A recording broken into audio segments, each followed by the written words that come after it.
ില്ല പഠിച്ചവൻ്റെ അനുഗ്രഹമാണ്. ദുബായിൽ വർഷങ്ങളായിട്ട് ഇങ്ങനത്തെ ഒരു സ്വന്തമാക്കണം എന്നുള്ള ആഗ്രഹം ഉണ്ടായിരുന്നു. അത് സാധിച്ചു. അൽഹംദുലില്ലാഹ്. എനിക്ക് നിങ്ങളോടൊക്കെ പറയാനുള്ളത്, സ്വപ്നം കാണാം. അബ്ദുൽ കലാം നമ്മളോട് പറഞ്ഞില്ലേ സ്വപ്നം കാണാൻ ഒരു ചിലവുമില്ല. ആ സ്വപ്നം കണ്ടു കഴിഞ്ഞാൽ പഠിച്ചോ നമുക്ക് വിചാരിച്ചതാണെങ്കിൽ, നമുക്ക് ആഗ്രഹിച്ചതാണെങ്കിൽ, പഠിച്ചോ നമുക്ക് തരാൻ ഉദ്ദേശിച്ചതാണെങ്കിൽ അത് നമുക്ക് നല്ലതിനാണ് നമുക്ക് കിട്ടും.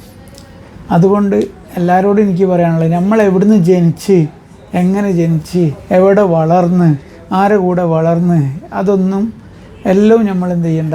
അതിൽ വന്ന പോസിറ്റീവായിട്ടുള്ള കാര്യം മാത്രം ഓർമ്മയിൽ വെക്കുക. എന്നിട്ട് ആഗ്രഹിച്ച് കഴിഞ്ഞാൽ നമുക്ക് നല്ലതാണ് നമുക്ക് ലഭിച്ചിരിക്കും. ആ ലഭിച്ചു കഴിഞ്ഞാൽ അതിനുള്ള ഗ്രാറ്റിറ്റ്യൂഡ്, ദൈവത്തിനോട് അനുഗ്രഹം, ആ ഗ്രാറ്റിറ്റ്യൂഡ് ഫീൽ ചെയ്യുക. നമ്മൾക്ക് എല്ലാവർക്കും ഹാപ്പിയായി ജോയ്ഫുള്ളായി ജീവിക്കാൻ സാധിക്കും.